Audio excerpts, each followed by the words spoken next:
All right, here we go. Yes, We sir. got one of the biggest musical stars out of South Korea, Jay Park. What's good? How you doing, Vlad? Hey, man, definitely an honor to have you come in and sit down with Oh, us. I mean, happy to be here, and thank you for having me. Absolutely. I mean, you've definitely earned your spot here. I mean, I've looked at some of the numbers on these songs, and it's like crazy. Oh, thank you. I mean, I've been putting in a lot of work over there, so You have. yeah, yeah. You have. But what's interesting is, being one of the major musical figures in South Korea, you're actually American. Yes, I was born and raised in Seattle, and I moved to Korea about 12 years ago, and I've been kind of, you know, uh, doing my music thing over there for about 10 years now. So Yeah. No, absolutely. So you are, your parents were born in Korea or you're are they second generation no, or? no, no. Yeah, they're both born in Korea. They're both Okay. born in Korea, and they moved to Seattle when they were, I think, in their 20s. Okay. Yeah. So they probably have thick accents and stuff like that. Yeah, I mean, and they met in Seattle, and then they had me in Seattle. So So you're growing up in this Korean household, yeah. and were you speaking Korean fluently before you moved over? So the funny thing is that when I was younger, when I was really young, before I went to school, I spoke very, good Korean. I spoke Korean very well. And then once I started going to school, I forgot because all my friends speak English, and I'm only speaking English all the time. And so I forgot. I started forgetting my Korean, and then I started becoming more fluent in English. When I was in first, second grade, I was actually in ESL. Yeah, so Even though you were born in the yeah, United States. because in the household, my mom and dad would speak Korean to me, and I would reply back in Korean. And so I guess my English, I didn't know, but I guess my English had I had an accent. Okay. And you actually got into hip hop at an early age out here. Yeah. So I remember this. It's funny how vividly I remember this. But my cousin, when I was in second grade, my cousin had a tape he was listening to, and he was older than me. He's like 6 years older than me, but. I asked him like, oh, what is it? And he's like, it's something you shouldn't listen to this. It has cuss words. You can't listen to this. And I was like, no, let me listen to this. And it was actually Warren G. Regulate. That was the song. And I heard it, and ever since then, I kind of got hooked on like rap and hip hop. And I'd hear it on the radio, I'd see it on TV, and then I just kind of got hooked. Right. And you were breakdancing as well. Yeah, I started b-boying when I'm in high school. When I was in high school, and then till this day, I'm still in the same crew. We still enter battles, still rep the crew, AOM, Art of Movement. So. Yeah, I mean, that's actually how I got into hip hop as well, as breakdancing in Oh, the okay. 80s. Awesome. What's kind of funny is that, these days, the Asians pretty much run the breakdancing scene. Yeah, yeah. It is what it is. Yeah, it is what it is. I mean, we practice very hard. I mean, especially in Korea, they're on another level over there. Yeah, no, I've gone to a couple of breakdancing competitions, and the Koreans and the Japanese just completely run the Oh, show. definitely, definitely. Okay, so you started kind of getting into entertainment Yeah. in the U.S., and then you moved over to Korea at what age? So when I was younger, in high school and in middle school and whatnot, of course, my mom would always want me to be like get good grades and become a doctor or lawyer and go to a good college and get a good job.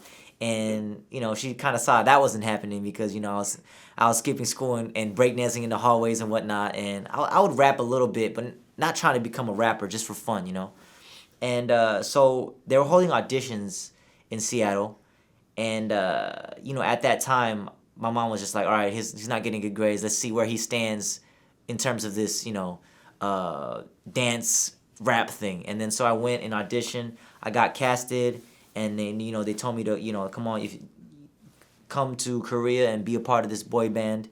And yeah, basically, I mean, that was it. And at that time, I didn't really know anything about the Korean culture or the Korean music industry, but we were kind of having a rough time. My household was kind of having a rough time in terms of paying bills and whatnot. It's not like we were like super poor or nothing, but we were kind of behind on payments, and we get calls from and so I kind of saw that, and my mom was like, yo, I think it'd be good for your future if you go. And so I thought about my future, and I was like, okay, I'll go do this for the family and for my future. And so Okay, and you were how old? I was about 18. Okay. Yeah. So at 18 years old, Yeah. living in America your entire life, Yeah. You suddenly pack up, and your parents go with you or no? No, no, no. So just Just me. by yourself. Yeah, You suddenly pack up and move to the other side of the planet yeah, and get thrown into this group 2 p.m. yeah. This and kind of like this trainee system is where I kind of got thrown into. Yeah. Okay. What was it like to suddenly be in South Korea as an 18-year-old in this kind of interesting situation? I mean, it was very unfamiliar for me, very unfamiliar, and yeah, I mean, I didn't know how to assess it. I didn't know what I was getting into. I didn't even know what like a boy band in Korea was, and then I was in artist development for about 4 years, and so I didn't even know what a trainee was. I didn't know what I would be doing over there, and then so kind of like I figured it out as as I went along. It was very hard for me, because I was away from my first time being away from all my family, my friends, in going to a place where I can't really speak the language. I didn't really understand the culture. The food didn't match me right, or I didn't really like the food at that time because it didn't match my taste or whatever. And so, yeah, I had a really rough few months, couple years for sure. Yeah, Okay. And how did that group do 2 p.m.? it did really well. It did really really well. And yeah, unfortunately some stuff happened, and we parted ways. But it is what it is. Things happen.